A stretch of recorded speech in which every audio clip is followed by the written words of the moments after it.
I have been raised and socialized as a woman, and Mm-hmm. therefore I carry all of the social trauma of being a woman.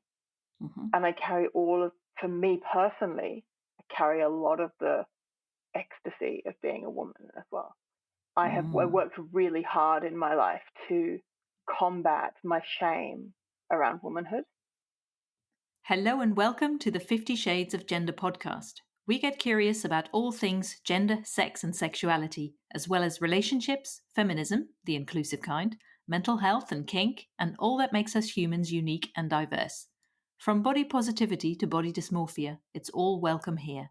If you like what we do and want to make a contribution, you can become a patron on Patreon. Visit patreon.com/50 Shades of Gender or buy us a coffee. Links are on the website. Now, join us on a journey of inclusion, acceptance, and respect. I'm your host, Esther Lemons. I am a queer woman, and my pronouns are she and they.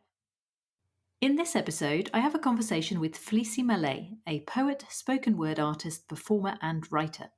Fleassy uses they, them, and she, her pronouns, and they are a queer, gender diverse, neurodiverse, gender fluid woman. Find out what that means to Fleassy in this episode.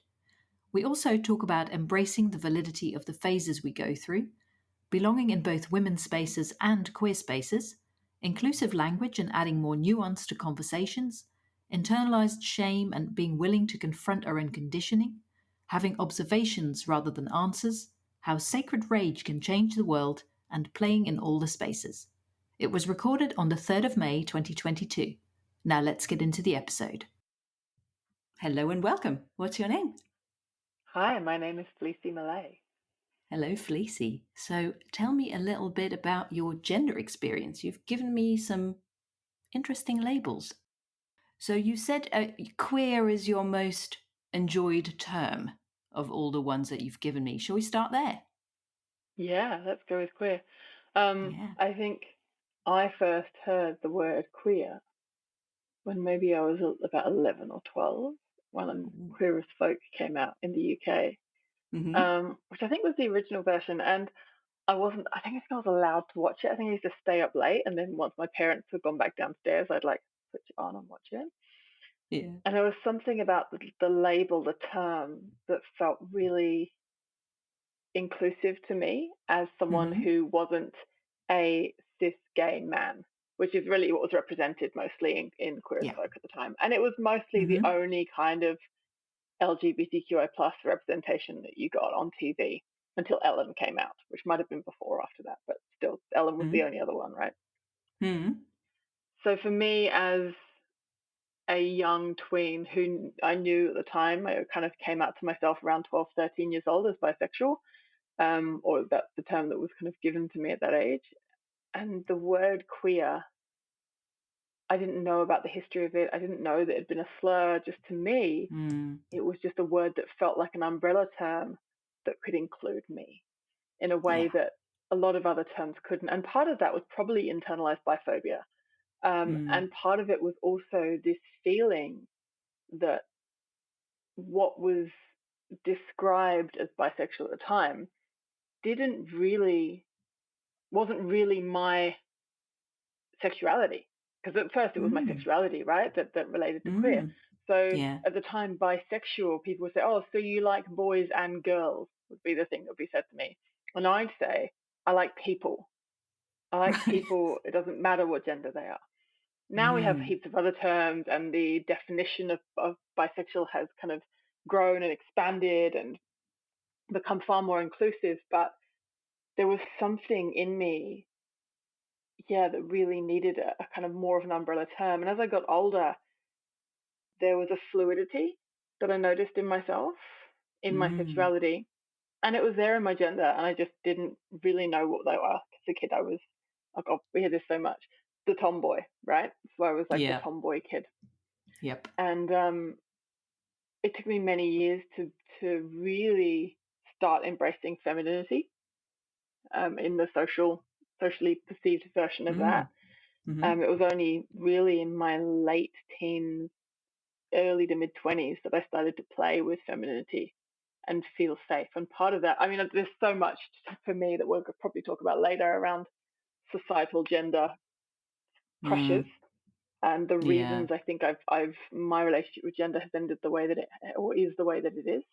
But Mm.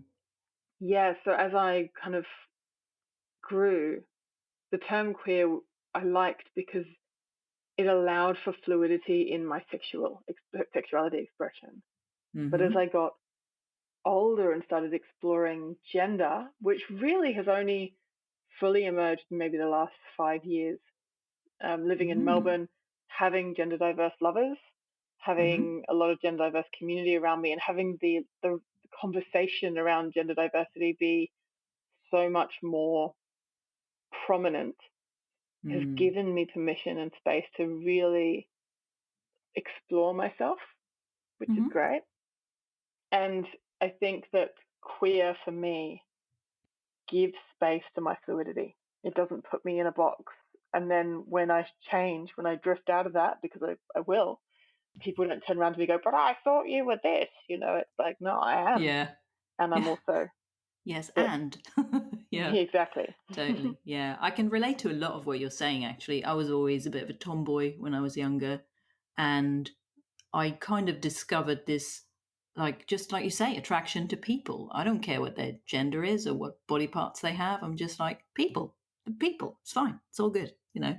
So you talked about as well about gender diverse and gender fluidity. Can you talk a bit more about the gender fluid part? So how does that show up for you? For me, I think I'm still, and I think a lot of people really are exploring different terminologies, Mm-hmm. and new terminologies are appearing all the time.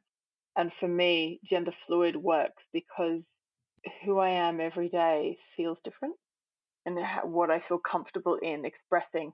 And when I say this, what I mean is by expressing as far as societal norms go in gender expression, and also as far as feeling of gender as well inside myself. And those two Mm. things sometimes link up and sometimes those two things don't.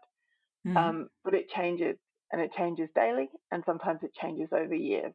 And I might go through phases. I love the idea of a phase. This idea, oh, it's just a phase. It is. It is a phase. And how glorious that is. I There's love it. all this shame Yeah. around phases. And I'm like, no, I fucking love phases. The moon has Totally. phases. We all as beings have Yeah. phases. And I think throughout history, human life cycles are much shorter.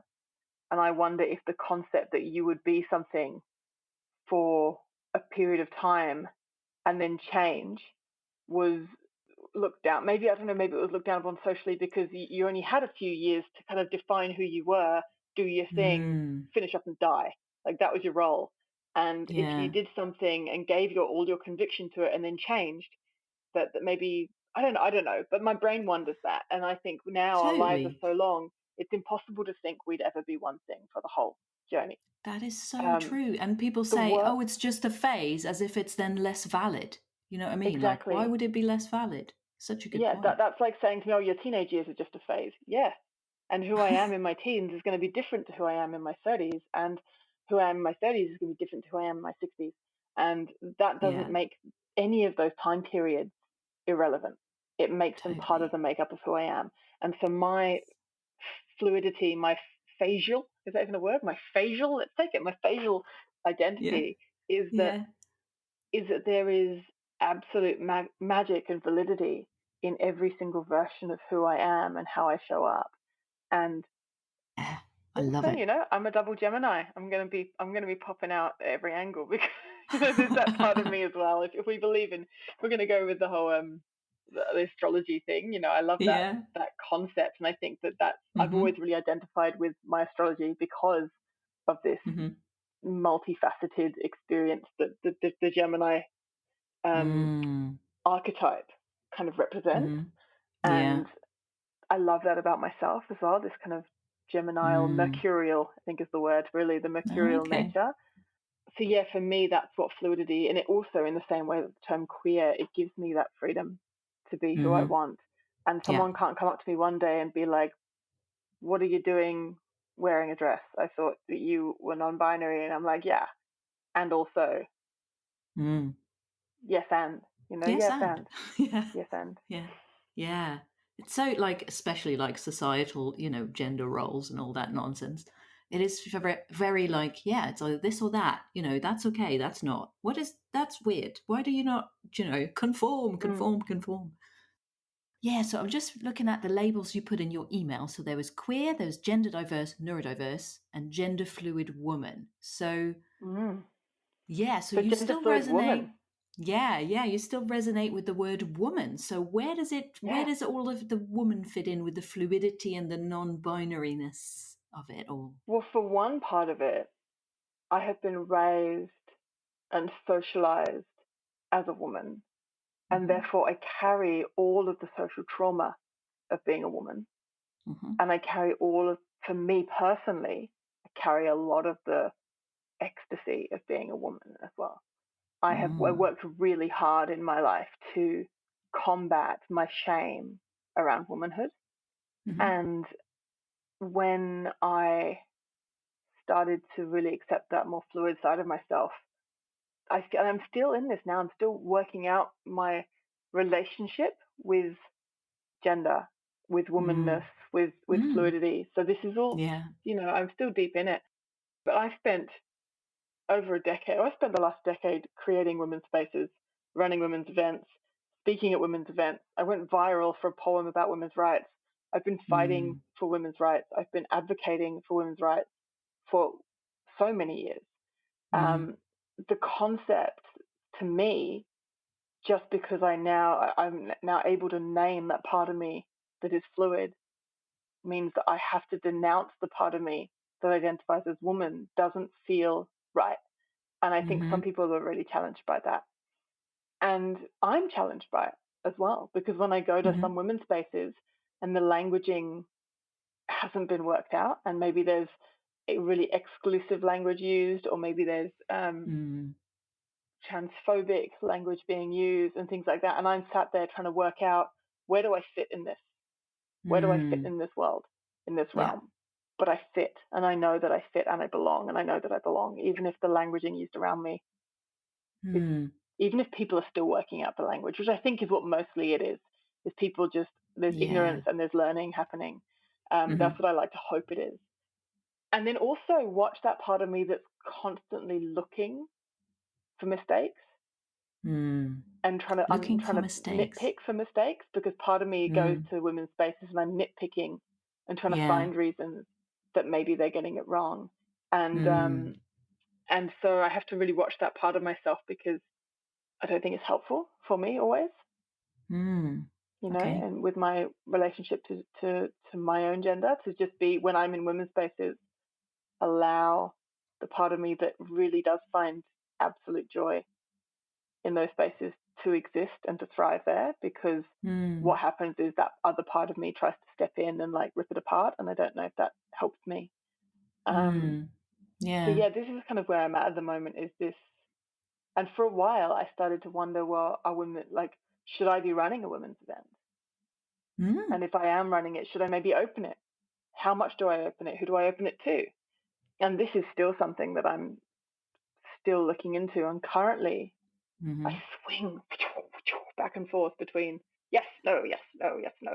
And right now Yeah. I'm in, and I think with everything that's going on in the world around abortion rights and things like that, and knowing that how long, and being reminded how deeply seated the marginalization and the oppression of women, cis women and trans women, has been Mm-hmm.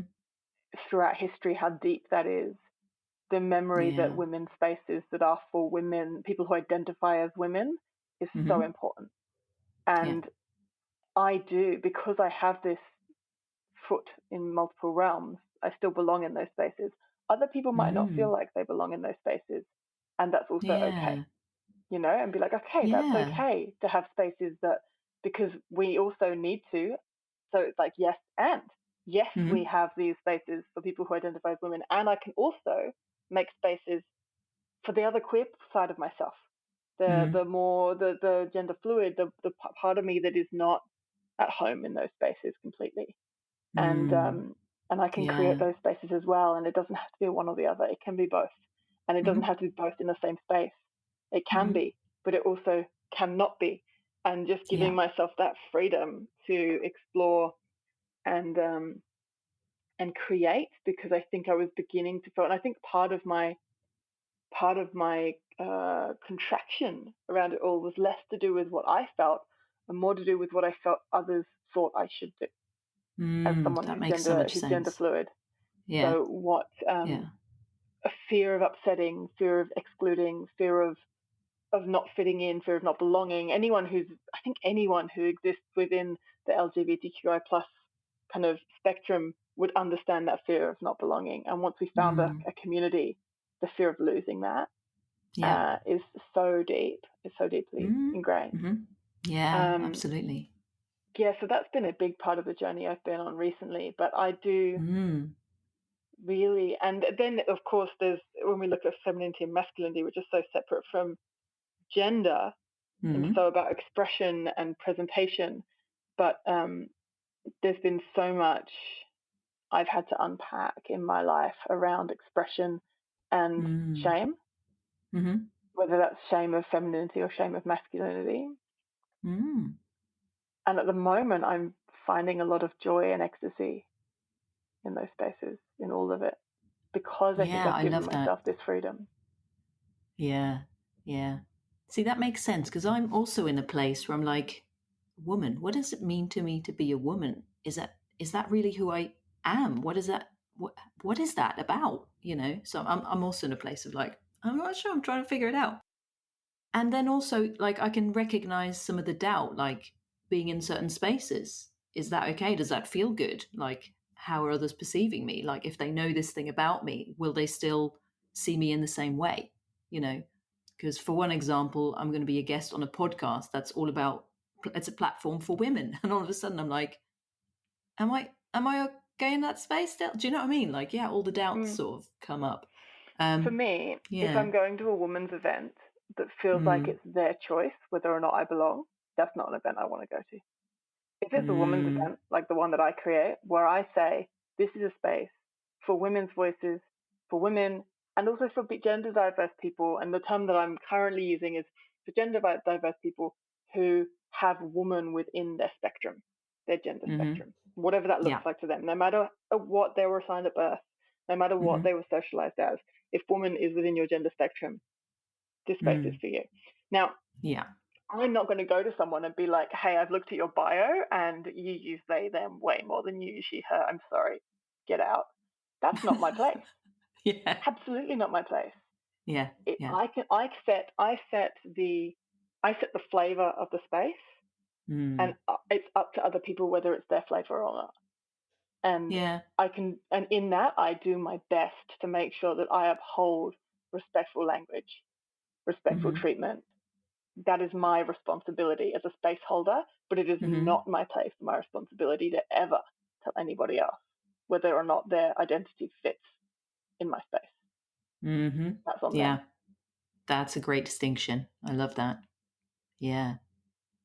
When it comes to gender, okay, I was just thinking about your post on Facebook from Transgender Day of Visibility, and yeah, there were some challenges with that post. I understood after a while, but I was just thinking, like, what do you wish people asked you when it comes to gender and queerness and sexuality and fluidity, or what do you wish people understood more about?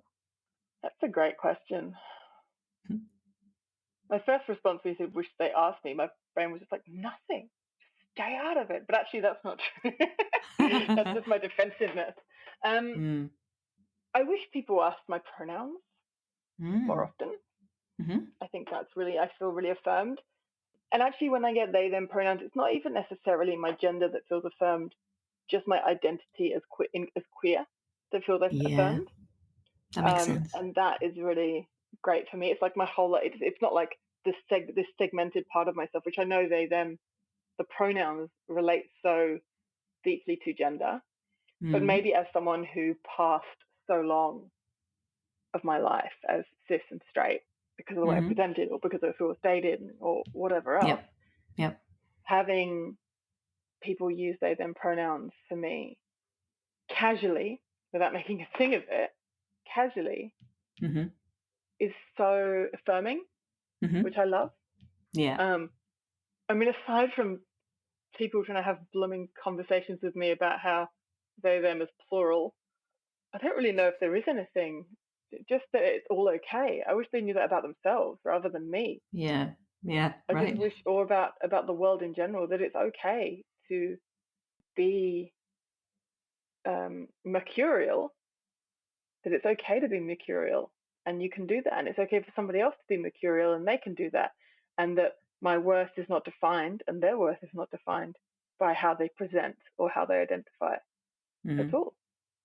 So I Yeah. can go out and I can shave my legs, which happens rarely, but it does happen. Shave my legs, wear a mini skirt, and go out somewhere and still be as relevant in queer spaces as if and also go out and wear a button up and suit pants and still be as valid in, straight spaces.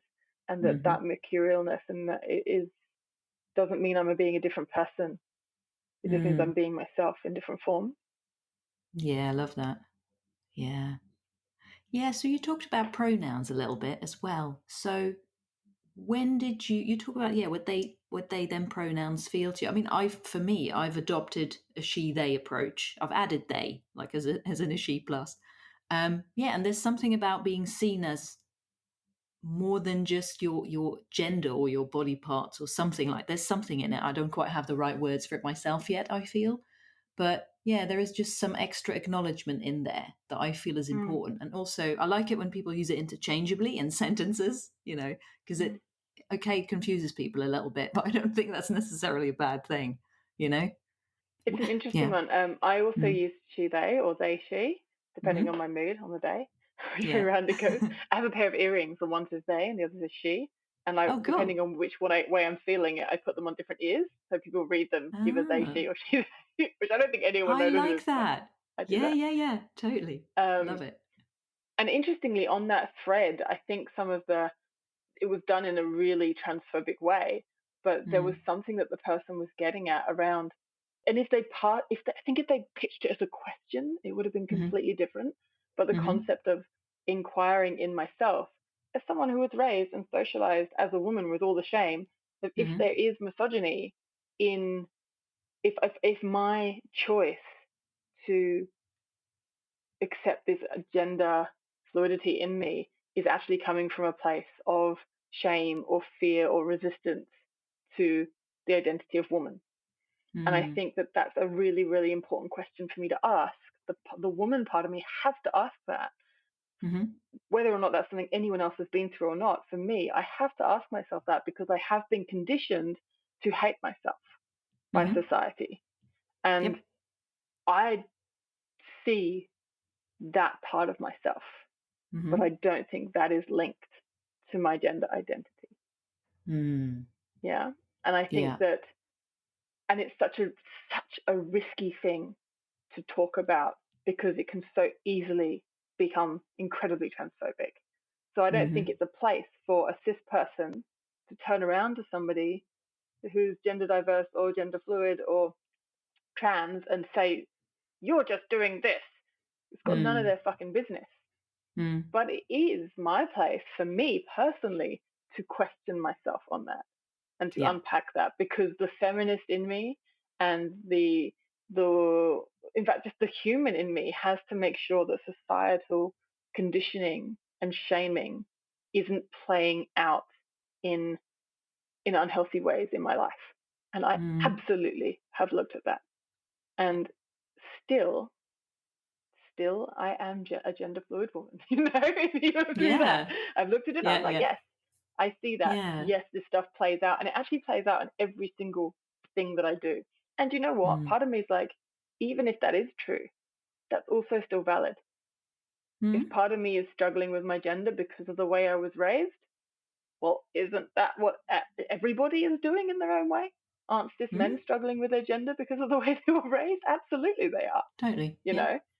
So for me, it's I feel like that conversation that you brought up and the rather horrible and transphobic comments that were in there. On one level, there's an element of it that me personally, I did have to look at, Hmm. and not that anyone else ever has to look at that. I just want to clarify that for anyone listening. That it's not, you don't have to look at that. I had to for myself. Yeah. And I found it really helpful actually to affirm where I sit in my gender, to look at that, because I knew that I'd looked then. I'm like, oh yeah, I've looked at this. Yeah. Yeah, because I think a lot of people don't go to those places because they are difficult and uncomfortable.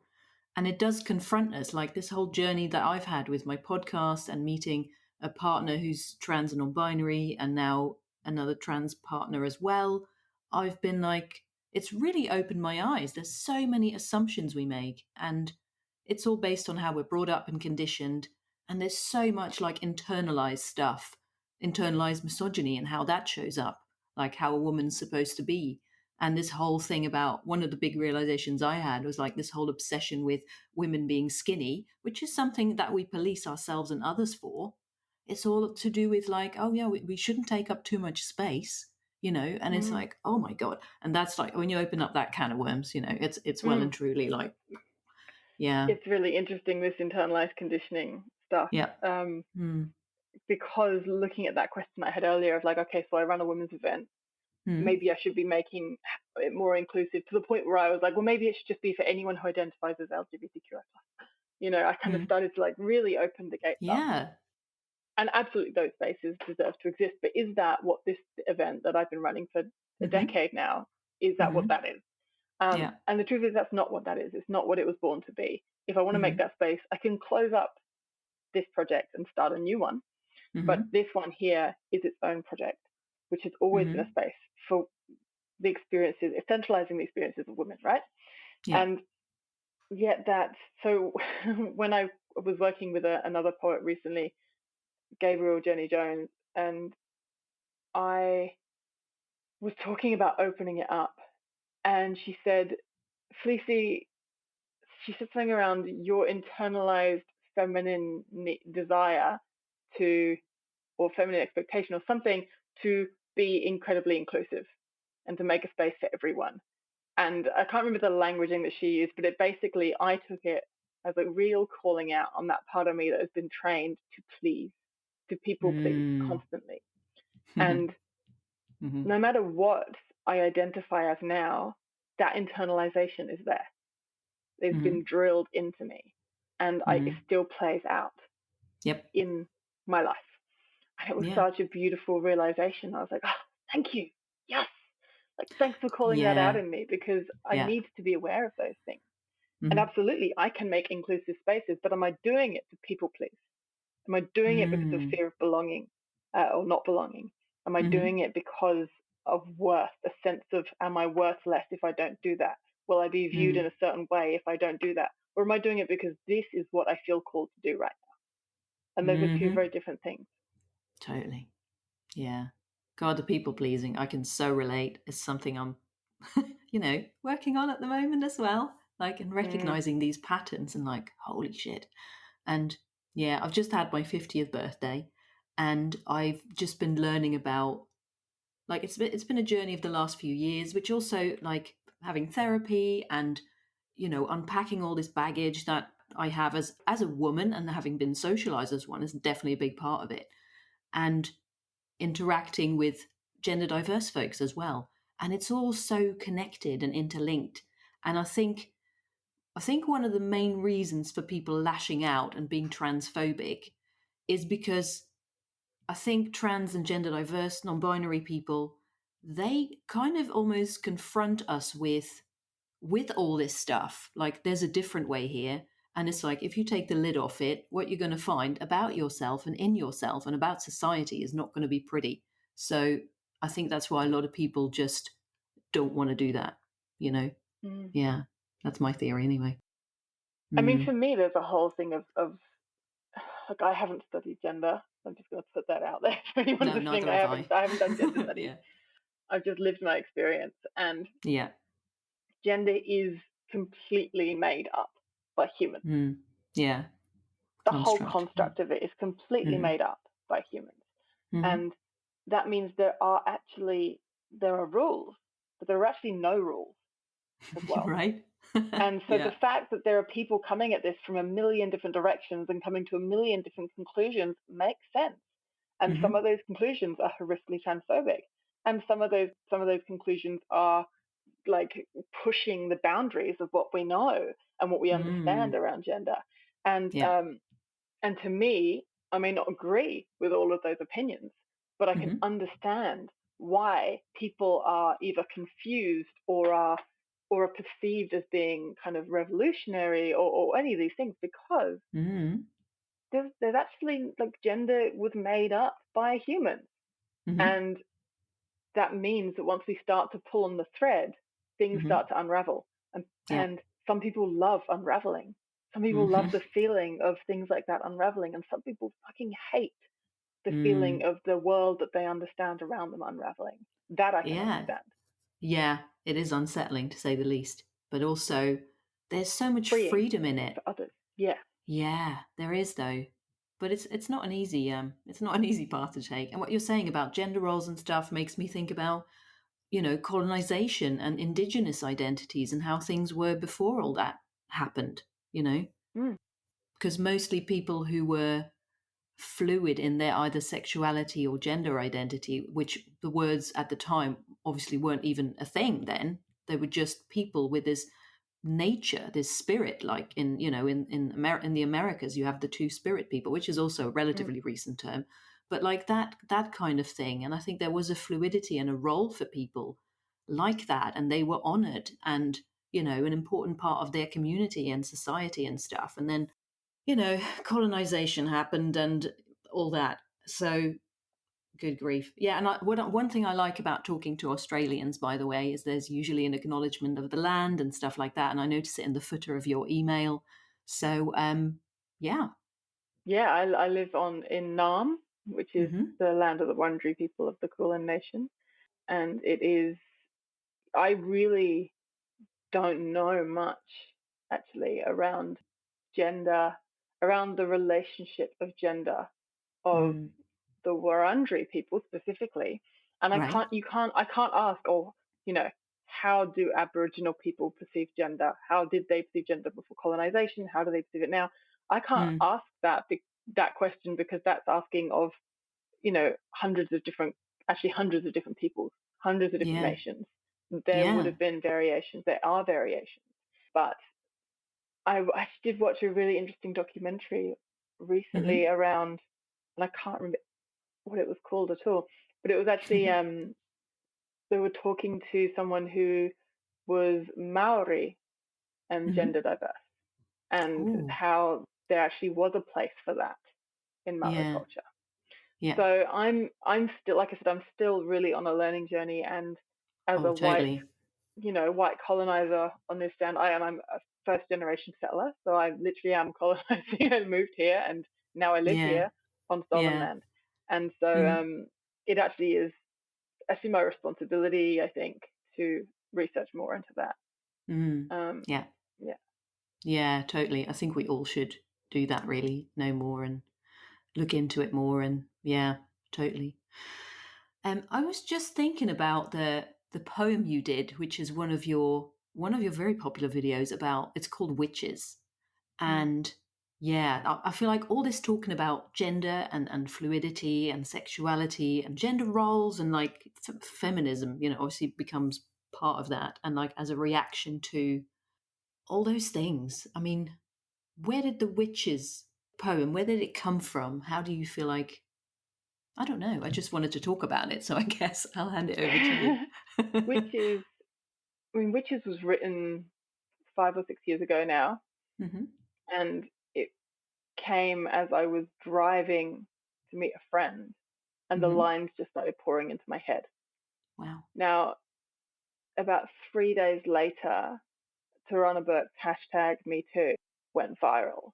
Mm. And to me, what I feel like was happening, to get a bit woo woo, is that there was, and there still is, but at that point, we were in a bottleneck of Hmm. emotion within people who have been socialized as women, and people who are women and have experienced sexual abuse Hmm. and different forms of patriarchal abuse as well, abuse from culture.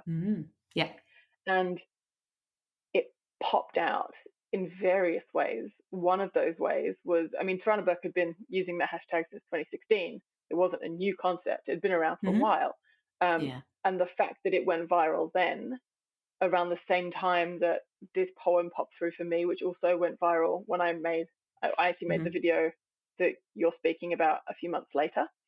Okay. That I made the video. I'd done it the day that I wrote it. I did a Facebook Live of it, and that went from, it went to a couple of 100,000 or something people.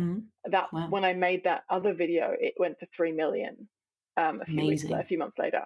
Wow. And there was heaps of other things going on at the time of people sharing their experiences of abuse.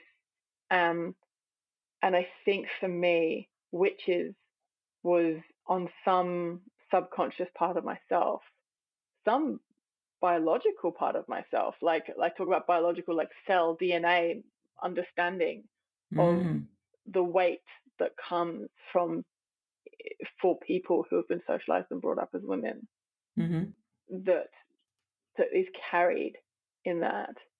And that's what came out, was that poem for me at that time. Now, again, this is a perfect example for me, like, since that poem came out, beginning to explore my gender, like, tens of thousands of people followed me from that poem, mostly. And they were all people who were really into supporting women's rights. And they were drawn to me because I was a woman who was being very vocal about women's rights.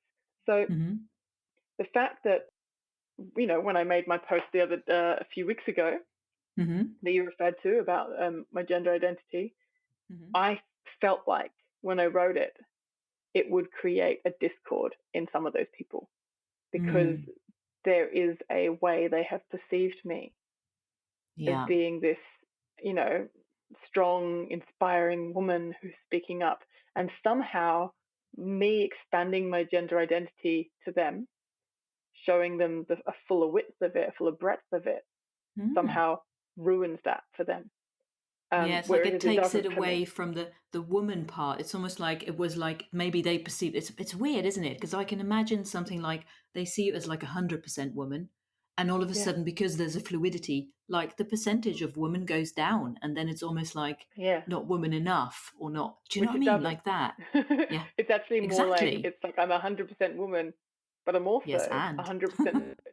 Yeah, exactly. right. Yes, Yeah, yes, and yeah, and I yeah, feel like, I mean, 99.8% of the comments were deeply positive and supportive, and I was yeah. so grateful for that.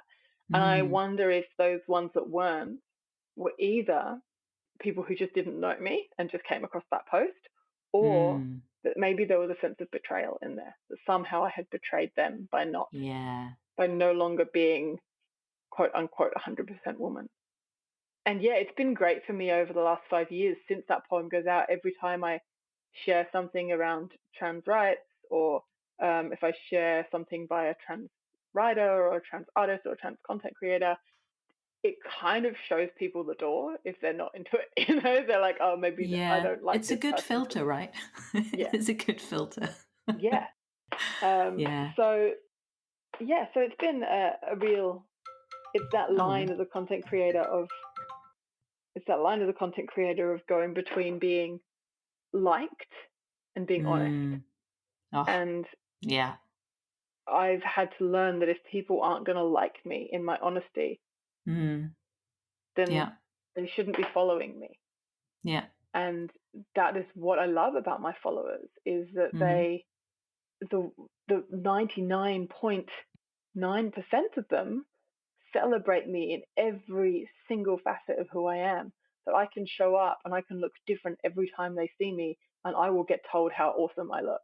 I can show up and talk about a different thing every day, and they will show up and say, thank you for talking about that, Fleassy. I can post about anything that feels true to me, and they see it, and they don't see it as me being someone different to who I am. They see it Yeah. as another page in the book of me. And I love that about them so much. Totally. And that's why it's so important, I think, to show up as authentic, because like what you said about being liked is very much, it's such a people pleaser social condition thing, isn't it? Yeah. And in a world where cancel culture is so rife, it's also a survival. It's so, I mean, it goes back Mm-hmm. to primordial times. Like if I say the wrong thing and I'm kicked out of the village, I'm a Mm-hmm. lone wolf and I could die. Yeah. And that's primal fear. And Mm-hmm. we feel that. I definitely know that I felt that in queer spaces, that if I slip up as a queer person, if I slip up and am kicked out because of my ignorance, Mm-hmm. then I've lost my belonging. And if I feel like that as someone who is part of the community, I can't even Right. imagine for people who aren't part of the community. No wonder people don't want to like speak up. What if they get it Yeah. wrong? And I get that when in the world of like the way that Mm. people are being pulled down. And also on the Yeah. flip side, I'm fucking there to call people out. I do it Mm-hmm. all the time on my socials, on Facebook. Like if a Mm. guy sends me a creepy message, I will screenshot that message and I will post it publicly and be like, this is not how we do things. And Right. Yeah. so it's like it's for Yeah. me, it's that line between yeah, I don't I still I again I don't have answers. I just have Mm. observations, and I am really Mm. worried about the level of shame building Mm. that is Yeah. happening Yeah. in online culture. And as someone, oh, I'm in my mid-30s now, so I'm getting on. I think I've seen shame not work for a really long time, Mm. and I've seen what does work, and what does work doesn't always give space for really for anger and authentic Mm. rage, but Oh. also anger and authentic rage is so needed. And so Mm. it's that line of having space and being able to really express our rage and Mm-hmm. really express those big emotions that we feel, whilst Mm-hmm. also having conversations that open people up rather than shut them down. And I still haven't Mm-hmm. fully worked out how to do that myself, you know? Yeah.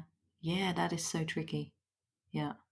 I've come across a term that was sacred rage, and I thought, oh, that's so good. I love that. Yeah. Yeah, and it's like you have to feel all your feelings, and especially like if you're a woman and or conditioned as one, then there are certain emotions you are welcome to express and have, and others that you are not. So yeah, Mhm. And all that. actually, there are times that rage has changed the world. And we look Mm, at, we look at the Stonewall riots, and we look at the Black Lives Matter movement, and mm, that is a perfect example of people didn't listen when we sat at the table and said, "Hey, we're here." People didn't mm, listen when we sent in the petition. People mm, didn't listen when we were polite and nice and people pleasing. And then mm, the rage comes in, people, mm, because of all the other things that are going on. mm. And the rage does something. It changes It the does. world. Yeah. So I don't think, again, it's this like mercurial. It's nuance. It's about nuance, and I think that for Mm, me is what I want to see more of in conversations about gender, in conversations about mm, sexuality, in conversations about inclusion, and about mm, identity. Is more than time for nuance. And mm, yeah, the platforms that we use don't always create space for that. mm. Yeah. Like TikTok has no space for nuance. TikTok's great for dances. Great for silly voiceovers. It's Yeah. not great for nuance. Yeah. Yeah. Wow. Yeah, it's interesting how you talk about being in a space where you're like belonging here and the fear of not belonging or being outcast in a way, and also being in that space calling people out. It's very much, it almost feels like a paradox, but it's not. And also one thing I thought about, because there's a lot of talk about now in spaces like women's spaces and stuff like that as well. And there is a lot of talk about the witch wound, and that and like there are people who like take you to a process of releasing and working with that, and being in that space, and I think that's really valuable. And also I think a lot of people maybe can get, this might be a bit controversial, but like people people are like, yeah, we are the ancestors of the witches they couldn't burn, and all that stuff. And that feels really powerful. And I think that is definitely true. And yes, and our ancestors are the persecuted and the persecutors. So it's both there. We've also been like in our DNA, like if our ancestry is in our DNA, which I believe it is, go back to the woo woo. I think, yeah, there is the betrayal in there. And also we did the betraying and we did the persecuting and we were the persecuted. And there's all the it's all in there. Like it's like this melting pot Mm. of that, right? Mm. Yeah, I don't know how you feel about that. Yeah. I feel that we, unless, and this as a white person living on colonized land, unless we are Mm-hmm. prepared to look at Mm-hmm. the parts of ourselves that are racist, the parts of ourselves that are misogynist, the parts of Yeah. ourselves that are consumed by capitalist desires. We're Mm. never parts of ourselves that are fattest, like you mentioned earlier, the parts of Mm. ourselves that are where you talked about, the pressure of being skinny, and that also Yeah. is so connected to fatism. The parts Yeah. of ourselves that are ageist, all of it, Yeah. it is in all of us. I am all Yeah. of those things, Yeah. and unless I'm prepared to own that, then Mm-hmm. I will never see it when I'm doing it. Yeah. And unless I'm prepared to own it, I will never be able to choose to make better choices. Knowing Mm-hmm. those things about me, I can make better choices. And that doesn't mean I do it right every time, but it means I'm doing Mm. it way better than I would have been doing if I didn't acknowledge those things about myself. Yeah. Yeah. And I think, and that's why it's so important to have like self-love and self-acceptance, because it's so easy to see all those things in other people and judge that and want to be anti that and call things out and be angry at that. But in a way, that's also directed at ourselves because it's all in us. Mm. So yeah, that takes And I a try willingness. my fucking hardest to have compassionate, gentle, caring, understanding conversations when faced with ignorance. And Mm. then there are also times that I have zero fucks left to give. And I will turn to someone and just say straight up, you're being an idiot, you're being an asshole, like stop, Yeah. you know. Yeah. And I think that the kind of the visual image that I hold in myself is that every single human lives inside this little trauma bubble, and we Yeah. kind of walk around like bounce our bubbles off each other. And Right. sometimes Yeah. two people get together and their trauma bubbles open, and we kind of snuggle in together, and we're like able to connect in our little trauma bubble. And then, Yeah. but most of the time, we're just walking around fucking bumping off each other and Mm-hmm. leaving little bumps on little. Yeah. And I have to really remember that in that having compassion for myself when I react, and Mm. also when I shrink and don't say Mm. anything and don't have Yeah. the space and time to have that conversation, or when Mm-hmm. someone says something homophobic at the Christmas dinner table and I just go quiet and eat my potatoes, like, because Mm. sometimes I don't have it in me. Um, Yeah. Yeah. That is totally fair though. Absolutely. Yeah. Yeah. and And we that's have to where the accept that nuance about comes in. ourselves. Yeah. Yeah, and this is Yeah. where the nuance comes in, is that we always show up the best we can in that moment. Mm-hmm. And if I can remember that, if that's the best I could do in that moment, then And great. And that's good enough. yeah, and to You know. remember that about the people that talk to me, that maybe that person was a complete douche. Mm. Maybe that was the best they could do in that moment. And Yeah. hopefully they'll come away Mm. with a little bit more information and be a little less douchey next time they have that conversation. Totally. Yeah. Or like rather than good enough, it is just okay sometimes because if you don't have the spoons for it, then you don't have the spoons for it. Yeah. Mm. Hmm. Wow. Is there anything you would like to add that we haven't talked about yet? I think I just want to name that the shame as a girl growing up, which I Mm. was a girl growing up, socialized to be a girl, Hmm. and how I was given this, as with so many things, I was given a rock and a hard place to live between and a very small middle ground to exist in. Of, Mm. if you look too feminine, therefore you're weak. But if you look too masculine, therefore you're like, and to use a slur, so heads up on people, Hmm. then you're a a bloody butch dyke, which is Mm. sometimes isn't a slur, but it was being used as a slur at the time, and Mm-hmm. therefore I don't have worth as a woman, Yeah. according to Yeah. those people at that time. And I therefore had such shame around presenting too masculine or too feminine, Mm. and would live in this weird comfort zone between the two that wasn't even really androgynous, because androgynous was too masculine. Um, Mm. and so being able to not only embrace my androgyny, but to also embrace my high femme has been Mm. so fun. Like the other Yeah. night, I went out in pin-up style Mm-hmm. with like I full saw pictures. victory Yeah. rolls, and yeah, Nice. and then the next day, or I think the day before that, I went out in a suit with a button-up and a jacket, and Yeah. to be able to play in all of those spaces is fun, and it's also really hard, and it's really taxing on emotions. And just if anyone out there, they part of them hungers to play in those spaces, but also when they do it, they come away feeling quite drained and tired.